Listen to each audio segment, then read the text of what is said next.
வியூக வகுப்புகள் எல்லாம் எனக்கு பெரிய இது இல்லை. பணக்கொழுப்பு அதிகமாக இருந்தால் இதெல்லாம் தேவைப்படும். விஜய்க்கு பண கொழுப்பு இருக்கு, கொழுப்பு இருக்கிற அளவுக்கு இருக்கிற பணத்தால தான் ஸ்ட்ராட்டஜிஸ்ட வாங்குறாங்க.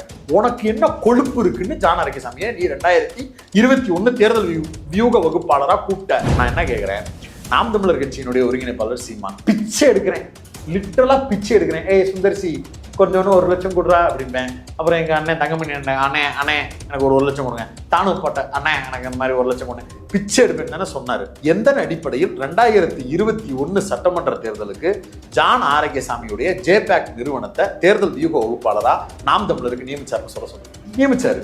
ஆதாரம் என்கிட்ட இருக்கு. பணம் கொடுத்துட்டு மாதேசிக்கிட்டே வெக்கமே இல்லாம பேட்டிக்கு போய் அடுத்த நாளே உட்காந்துக்கிட்டு என்னைய அதுன்னு கேளு இதுன்னு கேளு, அண்ணன் இருக்கு அண்ணன் என் குடும்பத்தை பத்தி அசிங்கமா பேசு, என்னைய 4 அடி திருப்பி நான் காசை கொடுத்துட்டு உங்ககிட்டே வந்து ப்ரொஃபைலுக்கு உட்காடுறேன் அப்படின்னு பேசக்கூடிய நபர் அவர். அவ்வளவுதானே. அந்த கிரெடிபிலிட்டி வெங்காயத்தை வச்சுக்கிட்டு விஜய நோட்ட சொல்றது மித்தவங்க ஸ்ட்ராட்டஜி. அவன் ஜெயிக்கணும்ன்ற கனவுல இருக்கலாம், ஒரு தொகுதியாச்சும் ஜெயிக்கணுங்கிற எண்ணம் இருக்கும் அவனுக்கு, அவன் வைக்கிறான். நம்ம ஜெயிக்க கூடாதுங்கிறதுக்காக பொறுப்பாளர்களே வந்து இதை பண்ண இவரை போட்டா ஜெயிச்சிடலாம் கேட்க மாட்டாரு. ஜெயிச்சுட்டான்னா கல்யாண சுந்தரம் ஏன் வெளியில வந்தாரு, ராஜீவ் காந்தி ஏன் வெளியில வந்தாரு, இதெல்லாம் நம்மளை தாண்டி ஒருத்தவங்க வளர்றாங்கன்றது தானே. இன்னொரு தொகுதியில ஒருத்தர் ஜெயிச்சுட்டா என்ன பண்றது? அதனால ஸ்ட்ராட்டஜியை இவருக்கு மட்டும் வைப்பாரு. எந்த அளவு தற்குறின்றதை பாருங்க. ஜான் ஆரோக்கியசாமி நாம் தமிழருக்காக வேலை பார்க்கணுங்கிற எண்ணத்துக்குலாம் வர மாட்டாரு, நம்ம தொகுதிக்கு மட்டும் வேலை பார்க்கணுன்ற எண்ணத்துக்கு வருவாரு. திருவொற்றியூர்ல நிக்கிறாரா, திருவொற்றியூருக்கு மட்டும் பேமெண்ட் பேசு, வெக்கமா இல்லையா? பிரசாந்த் கிஷோர் அவர் நொடிச்சு போன ஒரு ஜமீன்தார் மாதிரி. அவர் கை வச்ச இடம் கால் வச்ச இடம்லாம் விளங்காம போயிடும். பீகார் போனா அவரே விளங்காம போயிட்டாரு. அவர் தேர்தலில் 3 தொகுதியில் அவரே டெபாசிட் இல்லாம போனாரு. அவருடைய பொலிட்டிக்கல் வேல்யூ கிரெடிபிலிட்டிங்கிறது அது அழிஞ்சு ஒளிஞ்சு போச்சு. இனிமே அவரை நீங்க கூட்டியாந்து ஒரு ஸ்ட்ராட்டஜின்னு சொல்லணும்னா, மாப்பிள்ளை படத்துல ஒரு டீ கடையில விவேக் உட்கார்ந்துருப்பாப்ல, டேய் ஷர்மினா ஒரு 10 ரூபாய் இருந்தா கொடுறா. உண்மையிலே அவர் பீகார்ல அப்படி இருந்தவர் தான். ஆரம்பிக்கும் போது 0 விஜய். இப்போ வரைக்கும் ஓட்டு பெர்சன்டேஜ் கிடையாது. இதுல இருந்து 9% வந்தாலும் 10% வந்தாலும் பிரசாந்த் கிஷோரால வந்துச்சுன்னு சொல்ல முடியுமா? முடியாதா? அவ்வளவுதான் பிசினஸ். இந்த பிசினஸுக்காக தனக்கு இது வேணும்ன்றதுக்காக வாண்டடா கிளம்பி வர்றாரு. புதுசா ஆரம்பிச்ச ஒரு கட்சிக்கு வந்தாலும் வந்தாப்புலப்பா பிரசாந்த் கிஷோர். அந்த தங்கம் அதோடைய இது ரத்தம் எவ்வளவு விலை போகும் தெரியுமா? எச்சி எவ்வளவு விலை போகும், இதை வச்சு மார்க்கெட் பண்ணலாம் அப்படிங்கிற எண்ணம். ட்ரைப்ஸ் நேயர்களுக்கு வணக்கம். இன்று நம்மோடு பத்திரிகையாளர் மில்டன் அவர்கள் இணைந்துள்ளார். வாருங்கள் அவரோடு பேசுவோம். வணக்கம். வணக்கம். தாவேகா தலைவர் விஜய் அவர்களை பிரசாந்த் கிஷோர் சந்திச்சிருக்கிறாரு. கூட ஆதவ் அர்ஜுனா, பூசி ஆனந்த் எல்லாம் இருந்திருக்கிறாங்க. இந்த சந்திப்பு அவர் ஸ்ட்ராட்டஜிஸ்ட் வேலை தாவேக்காக பார்க்க போறதுக்காகவும் சொல்றாங்க. சில பேர் திமுகவுக்கு எதிராக வலுவான ஒரு கூட்டணியை அமைக்கிறதுக்காக ஏற்பாடு பண்ற ஒரு சந்திப்பு தான் அது அப்படின்ற பேச்சுக்களும் போது, உங்க பார்வையில நீங்க இந்த சந்திப்பை எப்படி பார்க்குறீங்க? பிரசாந்த் கிஷோர் வந்தார் அப்படிங்கிறது வெளிப்படையா வீட்டுக்குள்ள வந்தார்ன்றது தெரியும். அதை தாண்டி அந்த சந்திப்பில் யாரெல்லாம் இருந்தார்கள் அப்படிங்கிறது எப்படி வெளியில தெரியும் அப்படின்னா, அங்க இருந்தவர்கள் சொல்ற தகவல் அடிப்படையில் அங்க இருந்தவர்கள் அப்படின்னு அறியப்படுவது யார் யார்? ஜானு, புஷி, ஆதவ் அர்ஜுனா, விஜய், 4 பேர் தானே. வெங்கட் பொருளாளர், அவரையும் சேர்த்துக்கங்க. ஆனா வெங்கட் அங்க ஃபீல்டுலேயே கிடையாது. ஏன்னா வெங்கட் ஒரு டம்மி. அவரை சங்கிலி கங்குலி ரேஞ்சுக்கு மாற்றப்பட்டவர். அவரை எதுக்கு வச்சிருக்கிறோம்னே தெரியாம வச்சிருக்கக்கூடிய ஒரு நபர் அப்படின்னா அது அவர் தான். அவர் ஒரு ஓரமா வச்சிருங்க. அவரை உள்ளேயே சேர்த்துக்கல அப்படிங்கிறது உண்மை. அவர் தனியா இருக்கிறாரு. அவரை சுத்தி ஒரு 4 பேர் கூட பேசுறதுக்கு அவருக்கு அகன்னு கிடையாதுங்கிறது யதார்த்தம். அவருக்கு ஆதரவா அவரே காசு கொடுத்து ஒரு 10-15 ஃபேக் ஐடியை கிரியேட் பண்ணி அவருக்கு ஆதரவா எழுதணுங்கிறதுக்காக பத்திரிகையாளர்கள்ட்ட பேசுறது, எனக்கு ஆதரவா எழுதுங்க, எனக்கு ஆதரவா செய்தி வெளியிடுங்க அப்படின்னு சொல்லி அவர் குட்டிக்கரணம் அடிக்கிறது, இதெல்லாம் ஒரு பக்கம்.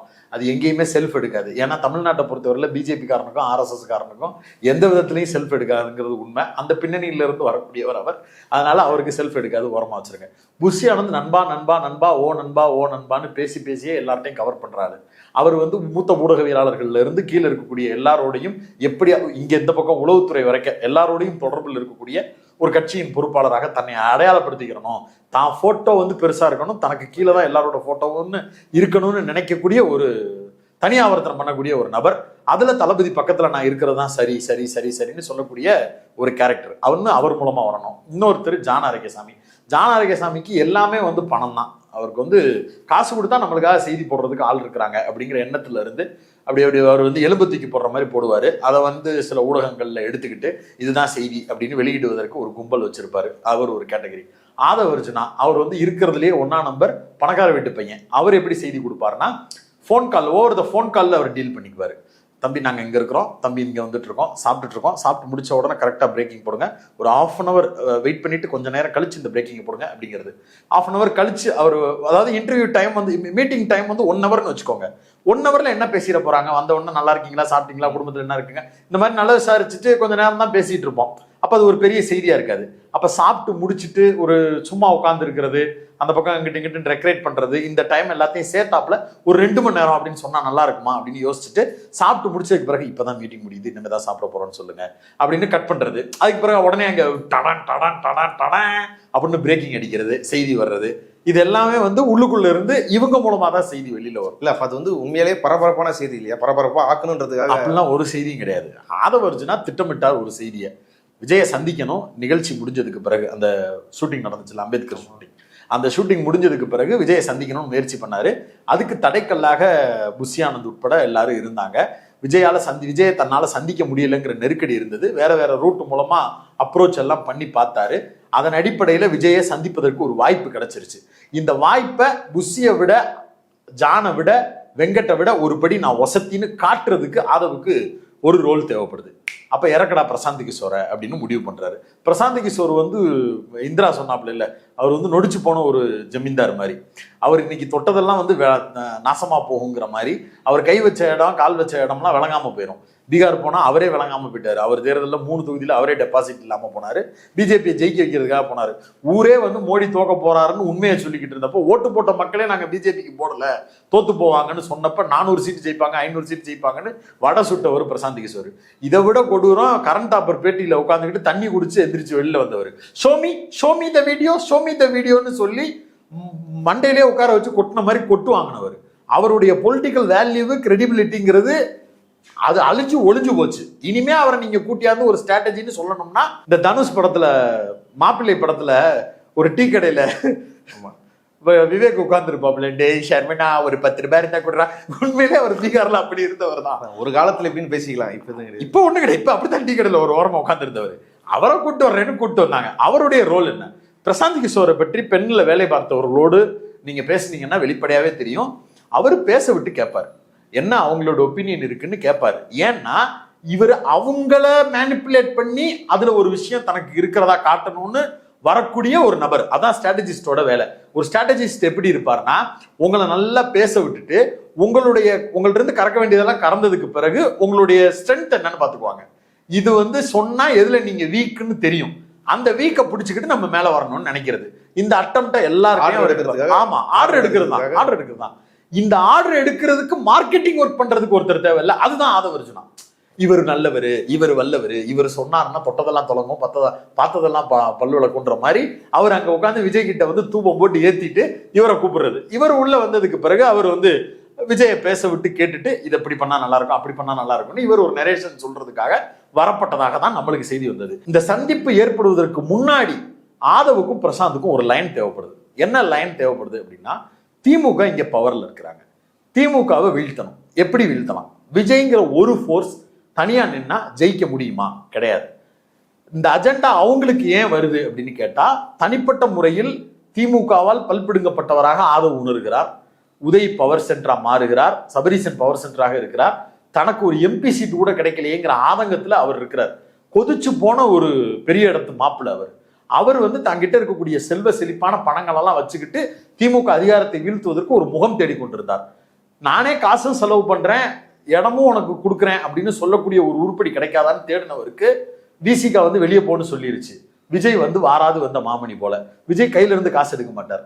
ஆதவர்ஜுனா நானே செலவையும் பார்த்துக்கிறேன், நானே எல்லாம் பண்ணி கொடுக்குறேன், நீங்களே தலைவரா இருங்க, எனக்கு ஒரு செயலாளர் மட்டும் கொடுங்க அப்படின்ன உடனே ரைட்டு வாங்க அப்படின்னு கூப்பிட்டுக்கிட்டார். இப்ப இந்த இடத்துல வச்சுக்கிட்டு திமுகவை நம்மளால அழிக்க முடியுமான்னு கேட்டா வெறுமனே விஜயால அது முடியாது. ஏன்னா கிரவுண்ட் ரியாலிட்டி என்னன்றது ஆல்ரெடி எடுக்கப்பட்ட சர்வேல 6-8%. அதுதான் விஜயனுடைய மொத்த ஸ்ட்ரென்த், வாக்கு சதவீதமே. அதிகபட்சம் அவர் கேம்பெயின் போனார்னா 10% அரெஸ்ட், 2 டிஜிட்டுக்கு மேல அங்க போறதுக்கு வாய்ப்பு இல்லை. இன்னைக்கு உட்காந்து சோசியல் மீடியால 25, 35, இன்னும் ஒரு பத்திரிகையாளர்லாம் 95% அவர் தான் எடுக்க போறார். வாக்கு சதவீதமே 70. சொல்லுங்க தலைவா, என்ன தலைவா பிரச்சனை, காசா பணமா சொல்லுங்க, நம்மளுக்கு வர வேண்டியது வந்தா பத்தாதா அப்படின்லாம் செய்தியில. முதல் எலெக்ஷன்ல அப்படி இருக்கலாம், அதுதானே யதார்த்தம். அதுக்கு அடுத்த எலெக்ஷன்ல அந்த யதார்த்தத்தை கூட விஜய் கிட்ட சொல்ல முடியல. யதார்த்தம் என்ன 10%னா 10% தானே, அந்த யதார்த்தத்தை சொல்லணும்ல. அப்புறம் என்னத்துக்கு 15%, 20%, 25% யாரை குளிர்விக்க? விஜய்க்கு இது பைத்தியகாரத்தனம் அப்படின்னு தெரிஞ்சாலும் பரவாயில்ல சொல்லுவோம். ஏன்னா விஜய் வந்து அதை பத்தி கண்டுக்க போறது இல்லை. ஏன்னா விஜய் கிட்ட சொன்னதே என்னன்னா, எடப்பாடியே உங்களை சிஎம் ஆக்க போனாருன்னு சொன்னதே நம்பினவர் விஜய். நம்மளுக்கு 20% இருக்குன்னு சொன்னா நம்ப மாட்டாரா? அந்த அடிப்படையில ஒரு போய் 20% இருக்கு, 20% வச்சு ஆட்சி அதிகாரத்துக்கு வர முடியுமா? வர முடியாது. அப்பதான் விஜய் இஸ் வெரி கிளியர். அவர் கேட்கிறாரு, இல்லைங்க நான் 2026 பிளான் பண்ணல, 31 எனக்கு தேவை, அதுக்கு நம்ம என்ன ஒர்க் பண்றது அப்படின்னு கேட்கும்போது தான் இடி விழுகுது. யாருக்கு? பிரசாந்த் கிஷோருக்கு இடி விழுகுது, ஆதவ அர்ஜுனாவுக்கு இடி விழுகுது, எல்லாருக்கும் இடி விழுகுது. ஏன் அப்படின்னா திமுக ஆட்சியை வீழ்த்துவதற்காக விஜயை பயன்படுத்தணுங்கிற மோட்டிவ்ல பிரசாந்த் கிஷோர் பீகார்ல இருந்து கிளம்பி வர்றாரு, இவரு மாமனார் கம்பெனில இருந்து கிளம்பி வர்றாரு. 2 பேரும் சேர்ற இடமே இவரை காலி பண்றதுக்கான இடம் தான். ஆனா அந்த இடத்துல விஜய் வந்து தெளிவா இல்ல, நான் தனியா நிக்கிறதுக்கு என்ன வழி இருக்குன்னு கேட்கும்போது இடியே ஆனாலும் அப்படின்னு ஒரு அடி விழுகுது. அப்பதான் என்ன பண்றாங்க, இல்ல நம்ம நின்னா ஜெயிச்சிட முடியும், ஏன் நம்மள்ட்ட 20% ஓட்டு இருக்கு அப்படின்னு ட்ரிகர் பண்ணிட்டு அவரை வந்து பாலிஷ் பண்ணி, ஏன்னா end of the day marketing டிபார்ட்மெண்ட்டுக்கு ஸ்ட்ராட்டஜி டிபார்ட்மெண்ட்டுக்கு பிசினஸ் தேவை, ஒரு ப்ரொஃபைல் தேவை. பிரசாந்த் கிஷோர் ஏன் வாழ்ந்து கட்டவர்னு நம்ம சொல்றோம்னா அவருடைய ஃபெயிலியர் அட்டெம்ப்ட். இப்போ அவர் கடைசி காலங்களில் அவர் பண்றதா ஸ்ட்ராட்டஜி பண்றதா சொன்ன எல்லாமே ஃபெயிலியர். இப்ப நடந்த அரவிந்த் கெஜ்ரிவால் எலெக்ஷன் வரைக்கும் அவர் தோல்வி தான். அவருக்கு பெரிய அளவுக்கு மார்க்கெட் கிடையாது. விஜய் மாதிரி ஆட்கள்கிட்ட பெட் கட்டுறதுல என்ன ஃபெசிலிட்டி உண்டுன்னா, ஆரம்பிக்கும் போது 0 விஜய், இப்போ வரைக்கும் ஓட்டு பெர்சன்டேஜ் கிடையாது. இதுல இருந்து 9% வந்தாலும் 10% வந்தாலும் பிரசாந்த் கிஷோரால வந்துச்சுன்னு சொல்ல முடியுமா? முடியாதா? அவ்வளவுதான் பிசினஸ். இந்த பிசினஸுக்காக தனக்கு இது வேணும்ன்றதுக்காக வாண்டடா கிளம்பி வர்றாரு. ஆதவ அர்ஜுனா சொல்லி பரவாயில்ல, என் பேர் கெட்ட பேரா மாறிக்கிட்டு இருக்கு, எவனாவது ஒருத்தன் கிடைச்சான்னா அவன் பேர்ல தேல்பத்ரி சிங்னு மொய் எழுதிட்டு காசும் நம்மளுக்கு கிடைச்சிருது, அதே நேரத்தில் கிடைக்கிற பெர்சன்டேஜையும் நம்ம கணக்குல எழுத முடியுது. ஓவராலா நம்ம இந்திய அளவுல பார்க்கும்போது புதுசா ஆரம்பிச்ச ஒரு கட்சிக்கு வந்தாலும் வந்தாப்புலப்பா பிரசாந்த் கிஷோர், அந்த தங்கம் அது அதோடைய இது ரத்தம் எவ்வளவு விலை போகும் தெரியுமா, எச்சி எவ்வளவு விலை போகும், இதை வச்சு மார்க்கெட் பண்ணலாம் அப்படிங்கிற எண்ணம் உள்ள வந்தாரு. அதன் அடிப்படையில் பேசப்பட்டது. ஆனா நேரடியா கையெழுத்து போட்டார்னு கிளப்புறாங்க. எப்படி கையெழுத்து போடுவார்? அவர் என்ன பேர்ல கையெழுத்து போடுவார்? அவர் நிறுவனத்துல நான் இல்லைன்னு சொல்லிட்டாரு. ஃப்ரெண்ட்லியா நான் யாருக்காவது சஜஷன் கொடுப்பேன்னு தான் சொல்றாரு. அப்புறம் எப்படி அக்ரிமெண்டா அது சைன் ஆகும்? அப்போ வாய்வெளியா ஐயா எனக்கு இந்த மாதிரி இந்த சார் மாதிரி ஏதாவது ஒரு ஸ்ட்ராட்டஜிக்கு ஒரு சில கொட்டேஷன் சொல்லுங்க, இந்த களப்பணி நடந்து போறதுக்கு ஏதாவது ஸ்ட்ராட்டஜி இருந்தா அதை சொல்லுங்க, இந்த விடியல் தர போறாரு அப்படிங்கிற கேப்ஷன் மாதிரி எனக்கு ஏதாவது ஒண்ணு சொல்லுங்க, அந்த மாதிரி ஏதாவது ஒண்ணு இருந்துச்சுன்னா சொல்லுங்க அப்படிங்கிற மியூச்சுவல் அக்ரிமெண்ட் வந்து வாய்வெளியா இருக்குமே தவிர கையெழுத்து போடப்பட்டது, ஒப்பந்தம் கையெழுத்தானது, இதெல்லாம் உருட்டு. இதெல்லாம் யார்கிட்ட இருந்து வருதுன்னு கேட்டா ஆதவ அர்ஜுனாட்ட இருந்து வர்ற செய்தி. இப்படி கிளப்புங்க. ஆமா ஏங்க, ஆதவ அர்ஜுனாவை நீங்க நினைக்கிற மாதிரிலாம் இல்லைங்க. ஒட்டுமொத்தமா விசிகா தரப்புல இவ்வளவு பெரிய பிரச்சனை நடந்துகிட்டு இருக்கு, புதிய தலைமுறையில உட்காந்து பேட்டி கொடுக்குறேன்னு கிளம்பி போறாருங்க. கட்சி தலைவர் விசிகா தலைவர் அது தப்பு, அந்த விஷயத்தை பேசாதீங்கன்னு சொன்னதுக்கு பிறகு வாலண்டியரா இவரா போய் எல்லா சேனலும் தினமலர்ல வந்து திருமாவளவன் வரமாட்டாருன்னு சொன்ன பிறகு செய்தி வெளியிட்டாரு. அவருக்கு இருக்கிற லாபியை பத்தி ஊருக்கே தெரியும், அவரே அதை ஒத்துக்குவாரு. ஏன்னா அவரை சொல்லுங்க, வெளியில வந்து எந்த ஊடகவியலாளர்களுக்கும் நான் போன் பண்ணி இந்த செய்தியை கேரி பண்ணுங்க நான் சொல்லலைன்னு சொல்லுங்க. அவரே புதிய தலைமுறையில உட்காந்து பேட்டி கொடுக்கறதுக்கு எவ்வளவு முயற்சி பண்ணாருன்னு நம்மளுக்கு தெரியும். யூடியூப் சேனல்ஸ் எத்தனை சேனலுக்கு பேட்டி கொடுக்கறதுக்கு முயற்சி பண்ணாருன்றது தெரியும். இதெல்லாம் வந்து ஒரு அரசியல்வாதி செய்யறது தான், மறுக்கல. அந்த வேலையை பத்திரிகையாளர்கள் வந்து அவருக்காக செஞ்சு கொடுக்கறதுக்கு இன்னைக்கு தயாரா இருக்கிறாங்க.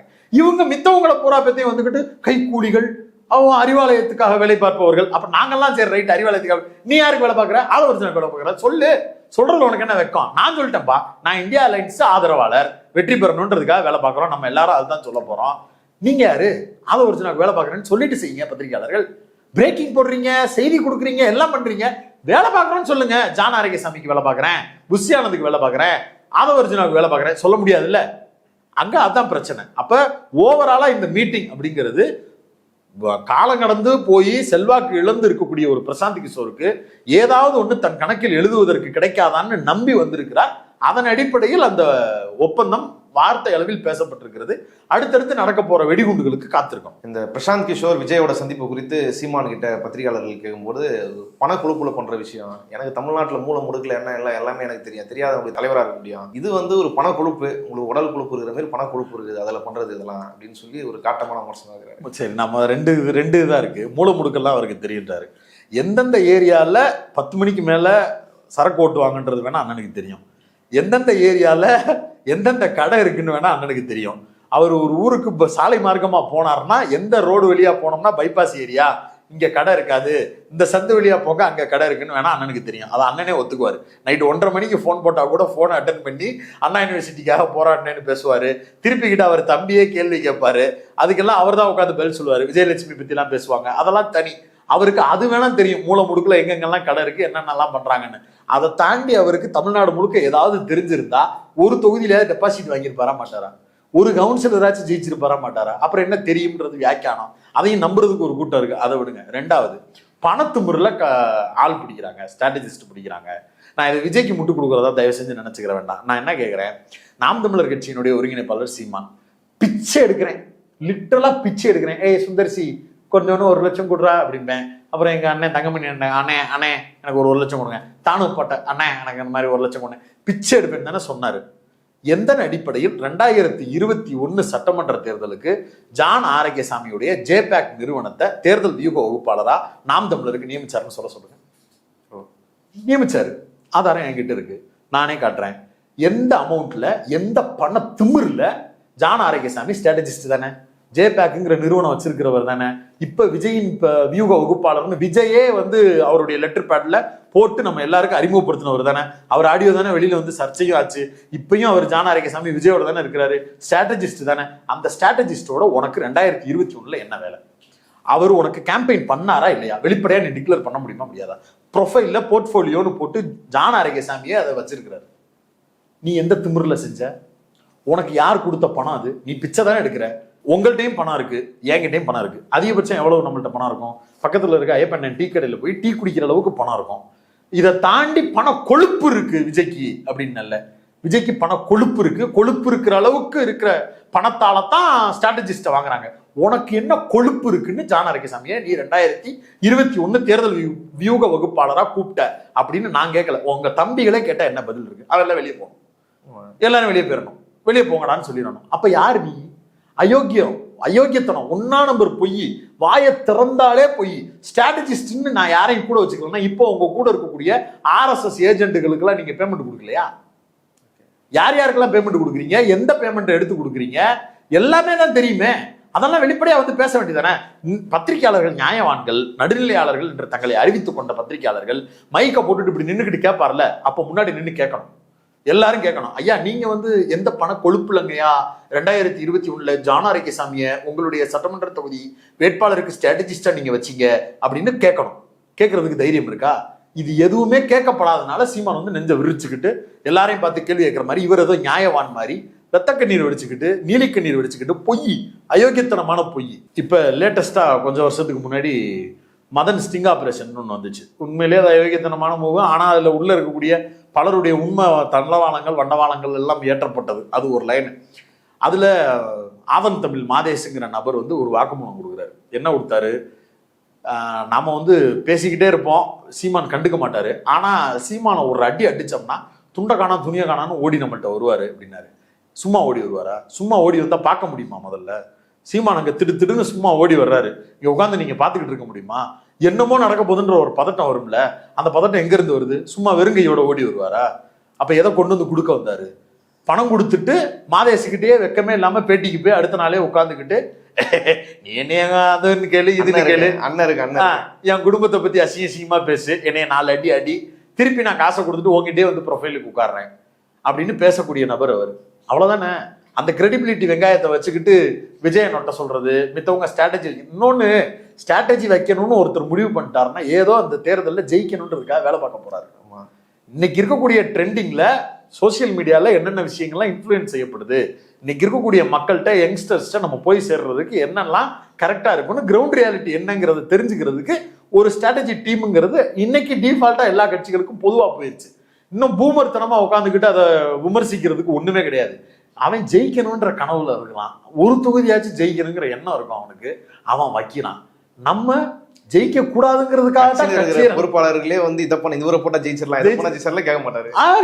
ஜெயிச்சுட்டான்னா கல்யாண சுந்தரம் ஏன் வெளியில வந்தாரு, ராஜீவ்காந்தி ஏன் வெளியில வந்தாரு, இதெல்லாம் நம்மளை தாண்டி ஒருத்தவங்க வளர்றாங்கன்றது தானே.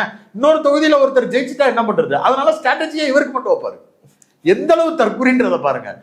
ஜான் ஆரோக்கியசாமி நாம் தமிழருக்காக வேலை பார்க்கணுங்கிற எண்ணத்துக்குலாம் வர மாட்டாரு, நம்ம தொகுதிக்கு மட்டும் வேலை பார்க்கணுன்ற எண்ணத்துக்கு வருவாரு. திருவொற்றியூர்ல நிக்கிறாரா, திருவொற்றியூருக்கு மட்டும் பேமெண்ட்டை பேசு, வெக்கமா இல்லையா? ஒரு கட்சி வந்து வளர்ந்து அதுக்கு மாவட்ட செயலர்கள் போட்டு அதாவது ஒரு தேர்தல் எதிர்கொள்கிற நிலைமைக்கு ஒரு கட்டமைப்பு வளர்ந்து போன பிறகு அது எப்படி எதிர்கொள்ளலாம், என்ன முழக்கங்களை வச்சு எதிர்கொள்ளலான்றதுக்கு ஒரு ஸ்ட்ராட்டஜிஸ்ட் தேவைன்றது ஓகே புரியுது. ஆனால் ஒரு கட்சியை வந்து முழுசாக கட்டமைக்கப்படல.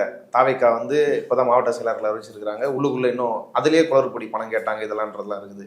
இவர் இன்னும் ஒரு பகுதியாக போய் மக்களை சந்திக்கிறது, மாவட்ட செயலர்களை கூப்பிட்டு பேசுறது, இந்த பிரச்சனை என்ன தீர்றதுக்கு ஒரு களத்தை வந்து புரிஞ்சுக்கிறது, மக்கள் கூட கனெக்ட் ஆகுறது கட்சி அப்படின்றதே இன்னும் முழுசாக நடக்கலை. அதுக்குள்ளே இதுக்கு போகிறதுன்றதை எப்படி பார்க்குறீங்க? இது கை கொடுக்குமா? இல்லை, கரெக்டாக கை கொடுக்காது. ஏன்னா கீழே இருந்து தான் மேலே கட்சியாக வலுப்படுத்த முடியும். பகுதி, ஒன்றியம், கிளை, கழகம்லாம் ஒன்று ஒன்றா லைனாக வந்து தான் மேலே இருக்கிற லெவலுக்கு போக முடியும். மாறா விஜய் எப்படி யோசிக்கிறாருன்னா ரிவர்ஸில் யோசிக்கிறாரு. நானே இருக்கிறேன், எனக்கு ஒரு ஸ்ட்ராட்டஜி இருந்தால் போதும், அது ஒட்டுமொத்த தமிழ்நாட்டிலேயே ஸ்ப்ரெட் ஆகும் அப்படின்னு நம்புறாரு. அந்த நம்பிக்கை அவருக்கு வந்து அவருடைய ஒரு எலைட் தன்மையிலிருந்து வருது. அதனால தான் விஜயனுடைய அரசியலை முற்று முழுதும் நம்ம விமர்சிக்கிறோம், புறக்கணிக்கணும்னு நினைக்கிறோம். திமுக ஐபேக் பிரசாந்த் கிஷோரை கூட்டு வந்ததுக்கும் விஜய் ஐபேக் என்கிற நிறுவனமே இல்லாத தனிநபரா இருக்கிற பிரசாந்த் கிஷோரை கூட்டு வர்றதுக்கும் இருக்கக்கூடிய வித்தியாசத்தை இங்க இருக்கிற பலரும் புரிஞ்சுக்கிறது இல்லை. வெல் எக்யூப்டா இருக்கக்கூடிய ஒரு கட்சி கிட்ட நீங்க வியூகத்தை கொடுத்தா அந்த வியூகத்தை புறத்தையும் செயல்படுத்துவதற்கு பார்ட்டி ஃபங்க்ஷனரிஸ் அதனுடைய மிஷினரி ஒர்க் பண்றதுக்கு தயாரா இருப்பாங்க. இங்க பிரசாந்த் கிஷோர் சொன்னா வேலை பார்க்கறதுக்கே 10 பேர் இன்னைக்கு கிடையாது. வாய்ஸ் ஆஃப் காமன்ல இருக்கிறவர்களே பல பேர் வேலையை விட்டு போயிட்டாங்க. புதுசா வேலைக்கு ஆள் கிடைக்காம ஜேர்னலிஸ்டுகள் 5 பேர் கிடப்பாங்களா 10 பேர் கிடப்பாங்களான்னு மாங்குன்னு போராடிக்கிட்டு இருக்கிறாரு ஆதவர்ஜுனா. இன்னும் ஜேர்னலிஸ்டுகள் பல பேர் கூட வந்து அந்த நிறுவனத்துல சேர்றதுக்கு தயக்கம் காட்டிக்கிட்டு இருக்கிற நிலைமையில இருக்கிறாங்க. இவர் நம்பிக்கிட்டு இருந்த ஐபேக்ல இருக்கக்கூடிய ஒரு டீமை இவரை கைவிட்டு போயிருச்சு. அவங்க வேற ஒரு டீமோட கையெழுத்து போட்டாங்க. இன்னும் பல டீம்கள் வெவ்வேறு கட்சிகளுக்கு சைன் பண்ணிட்டு போயிட்டாங்க. ஒரு வெறும் தனிநபரா இருக்கக்கூடிய பிரசாந்த் கிஷோரை கையில வச்சுக்கிட்டு ஒட்டுமொத்த தமிழ்நாட்டுக்குமான ஸ்ட்ராட்டஜியை வகுக்க முடியும்னு நம்புனா ஸ்ட்ராட்டஜியா மட்டும் அது இருக்கும் தலைவா, ஒரு கேப்ஷனா அது இருக்கும். கிரவுண்ட்ல போய் ஒர்க் பண்றதுக்கு யார் இருப்பா? இன்னும் வெளிப்படையா கேட்கிறேன், இப்ப ஒட்டுமொத்த தமிழ்நாட்டுக்கு ஒரு ஸ்ட்ராட்டஜி கேப்ஷனா வச்சுட்டாரு. திருச்சி தொகுதி எடுத்துக்கோங்க. திருச்சியில கேம்பெயின் பண்றதுக்கு அதுக்கு ஒரு ஆள் வேணும். இந்த பக்கம் யார் இருக்கா? திமுகல அன்பில் மகேஷ் இருக்கிறாரு, நேரு இருக்கிறாரு, அவர் பையன் இருக்கிறாரு, திருச்சி சிவா இருக்கிறாரு, பெரிய நெட்வொர்க்கே அங்க இருக்கு. நீங்க போய் அந்த இடத்துல என்ன வேலை பார்ப்பீங்க? உங்கள்ட்ட என்ன இருக்கு? கிரவுண்டு கோயம்புத்தூர், கொங்கு பெல்ட், அதிமுகவோட கோட்டை, இன்னைக்கு திமுகவுடைய கோட்டை.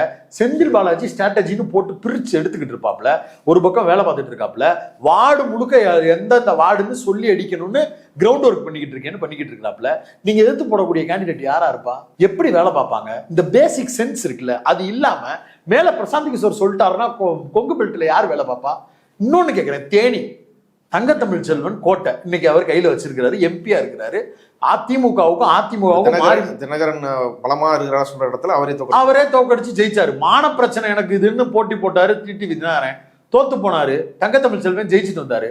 அங்க போய் லெப்ட் பாண்டின்னு ஒருத்தரை போட்டுட்டு நான் கேம்பெயின் பண்ணி ஜெயிச்சிருவேன்னு நம்புறியா நீ? பிரசாந்த் கிஷோர் ஸ்ட்ராட்டஜி சொல்லிட்டாருன்னா லெப்ட் பாண்டிக்கு ஓட்டு போடுவாங்களா? இது மதுரைக்கு பொருத்தி பாருங்க. மூர்த்தி ஒரு பக்கம் இருப்பாரு. இல்ல ஏன் இந்த கட்டமைப்பை உருவாக்க மாட்டாரு? இதை பத்தி தெரியாது. இப்ப அணின்னு ஒண்ணு போட்டிருக்கிறாங்கல்ல, இத்தனை அணி போட்டிருக்கிறேன்றாங்க. அதுல பிற்படுத்தப்பட்ட ஒரு அணி கிடையாது, சிறுபான்மையினர் அணி கிடையாது, தாழ்த்தப்பட்ட ஒரு அணி கிடையாது. அந்த விமர்சனங்கள் இருக்கு. திருநர் அணிங்கிற பேரை ஏன் 9ஆம் நம்பர்ல வச்சிருக்கிறீங்கன்ற விமர்சனம் இருக்கு. இதெல்லாம் ஒரு பக்கம் பிரச்சனையா போய்கிட்டு இருக்கு. இந்த அணிக்கு பூரா ஆள் எங்க இருக்கு? அவன்கிட்ட வழக்கத்துல கூட தாவேக சார்பா பேசுறதுக்கு ஆள் இல்லைங்க. 2வது முகமா கூட பார்ட்டியில ஒரு ஆள் கிடையாது. ஆதவர்ஜுனாவோ கண்டினியூஸா பேப்பர் இல்லாம ஒரு 15 நிமிஷம் பேச சொல்லுங்க. நீ வந்து ஸ்டாலினை விட்டுரு, ஸ்டாலின் பேப்பர் இல்லாம பேசினாலும் ஜெயிச்சிடுறாரு. நீ இனிமே தானே ஜெயிக்க போற. ஒரு 15 நிமிஷம் ஃப்ளோவா நீ வந்து பேசு அப்படின்னு ஆதவர்ஜுனா விட்டா பேசுவாரா? விஜயால பேச முடியாது. அது ப்ரூவன், அவரே சொல்லிட்டாரு. அது தேவையும் இல்லை, விமர்சிக்க வேண்டிய அவசியம் இல்லை. அவருக்கு ஒரு வேல்யூ இருக்கு, விஜய்க்கு முகம் இருக்கு, சூப்பர் ஸ்டாருங்கிற அந்தஸ்து இருக்கு, அவர் என்ன வேணாலும் பண்ணலாம். கட்சிக்கு கீழே இருக்கக்கூடிய நபர்கள்னு பேசுறதுக்கு யார் இருக்கா? ஏங்க ஒண்ணுமே இல்லைங்க, வீக்கா இருக்கு அதிமுகன்னு விமர்சிக்கிறோங்க. அந்த அதிமுகலயே இன்னைக்கு வந்து KP முனுசாமி நின்று பேசினாருன்னா அப்படி ஃபயர் பறக்கும். செல்லூர் ராஜ் வந்து நின்று பேசினாருன்னா ஃபயர் பறக்கும். ஐயா வைகை செல்வன் வந்து நின்னாருன்னா ஃபயர் பறக்கும். அவங்க எல்லாரும் கிரவுண்ட்ல இருந்து வந்த பொலிட்டீஷியன்ஸ் ரஃப் அடி அடிப்பாங்க, எல்லாத்தையும் ஃப்ளோவா அடிப்பாங்க. அப்படி விரல் விட்டு பேசுவதற்கு தாவேக்கால யார் இருக்கா? என்ன முகம் இருக்கு? குறைந்தபட்சம் அதிருப்தியாக இருக்கக்கூடிய மித்த கட்சியில் இருக்கக்கூடிய நபர்களை சேர்க்கிறதுக்காக அந்த கட்சியில யாராவது வழி பார்த்திருக்கிறியா? ஒரு வருஷம் தான் இருக்கு. ஒரு வருஷம் தான் இருக்கு. ஒரு வருஷத்துல எலெக்ஷனை முடிக்கிறதுக்கு உண்டான எல்லா மிஷினரியும் கவர்மெண்ட் கையில வச்சிருக்கோம். ஆட்சி அதிகாரத்தில் இருக்கக்கூடிய கட்சி கையில வச்சிருக்கோம். அதிமுக ஏற்கனவே பவர்ல இருந்த கட்சி, அது கையில வச்சிருக்கோம். புதுசா ஆரம்பிக்கிற கட்சி 2 வருஷம் 16 வருஷம் காங்கிரஸை வீழ்த்துறதுக்கு காலம் தேவைப்பட்டு இருந்திருக்கு. திமுகவை வீழ்த்துறதுக்கு வந்து எடுத்த உடனே உங்களுக்கு வந்து ஷூட்டிங் முடிச்சுட்டு ஏப்ரல் மாசம் வந்த உடனே வாங்குங்க தமிழ்நாட்டு மக்கள் உங்களுக்கு சிஎம்மா உட்கார வைப்பாங்க அப்படின்னு நம்புறீங்களா? என்ன ஸ்ட்ராட்டஜியை வச்சாலும் நீங்க கீழே ஆள் இருக்கணும் இல்லைங்க. கீழே ஆளே இல்லாத ஒரு பார்ட்டிக்கு நீங்க எவ்வளவுதான் படாதேவம் கட்டி ஊடகங்கள் பூரா ஊதி ஊதி பெருசாக்கினாலும் எலெக்ஷன் உள்ள வரும்போது அது 8% அரெஸ்ட் ஆயிடும். இவ்வளவு நேரம் இந்த செய்தி குறித்து உங்க கருத்துக்களை பகிர்ந்து கொண்டதுக்கு நன்றி. நன்றி.